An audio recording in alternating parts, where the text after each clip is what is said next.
Boxing update mga tol, pambansang kamao Manny Pacquiao may reaksyon kay Ryan Garcia. Sabi ni Pacman at Ryan Garcia is here to shock the world. Haney Garcia. Devin Haney against Ryan Garcia. Ryan's gonna win, yeah? Knockout. I hope so.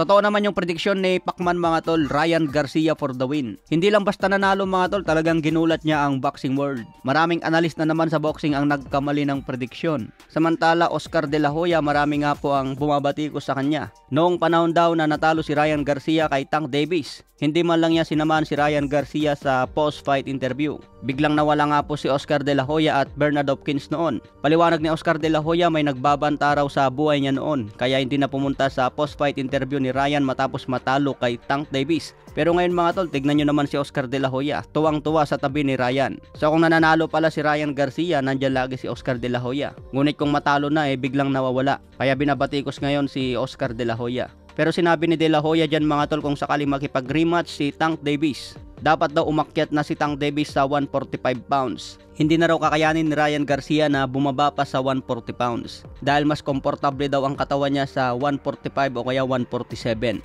Ginawa na raw lahat ni Ryan Garcia ang paraan para bumaba sa 140. Pero nagsasaper na raw ang katawan niya, hindi niya kakayanin at hindi komportable. Kaya balak na ni Ryan Garcia umakyat sa 147. Kung gusto raw ni Tank Davis magipag-rematch, dapat lang na umakyat sa 145 catchweight. Samantala may reaction din si Gervonta Davis kay Ryan Garcia. Sabi ni Davis na kayanan raw niya tanggapin ang mga banat ni Ryan Garcia, pero tinalo pa rin niya ito at ni-knockout. Syempre mga tol, nung naglaban kasi si Davis at Ryan, nangyari yan sa catchweight na 136 pounds. May rehydration clause pa yan mga tol. Matapos ang final weigh-in, hindi na pwedeng bumigat si Ryan Garcia ng mas higit pa sa 10 pounds. Kaya nagrereklamo si Ryan Garcia noon matapos matalo kay Tank Davis. Natalo daw siya at hindi nakayanan ang lakas ni Davis dahil sa rehydration clause na yan. Kaya demand ngayon ng kampo ni Ryan Garcia matapos talunin si Devin Haney. Kailangan daw umakyat na sa 145 si Tank Davis. Nagbigay din ng reaction si Shakur Stevenson mga tol. Sabi nga ni Stevenson, much respect to Ryan Garcia.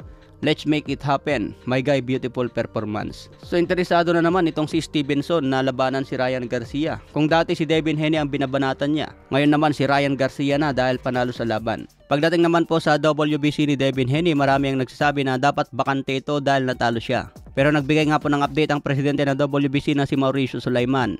Manatili pa rin daw na WBC champion si Devin Haney. Nag-overweight daw si Ryan Garcia, kaya manatili pa rin kay Devin Haney ang titulo kahit natalo. Sa ibang banda naman, Mike Tyson sinabing napakagandang laban ang nakita. Maganda raw ito mga tol kung magkaroon pa ng rematch. Natuwa si Mike Tyson sa nakita niyang laban dahil hindi boring ang resulta. Sinabi pala ni Ryan Garcia mga tol, bad trip siya dun sa referee. Dahil daw sa round 7 na yon, tutumbay na raw sana niya si Devin Haney, pero nagbigay ng oras itong referee para makarecover si Devin Haney. Yung left hook kasi ni Ryan Garcia mga tol, parang reaction na lang niya yung left hook Pansinin nyo kapag may suntok na tumatama sa kanya, sinasabay niya yung hook. Kaya anytime pwede katamaan ng hook ni Ryan kung hindi maganda ang pasok.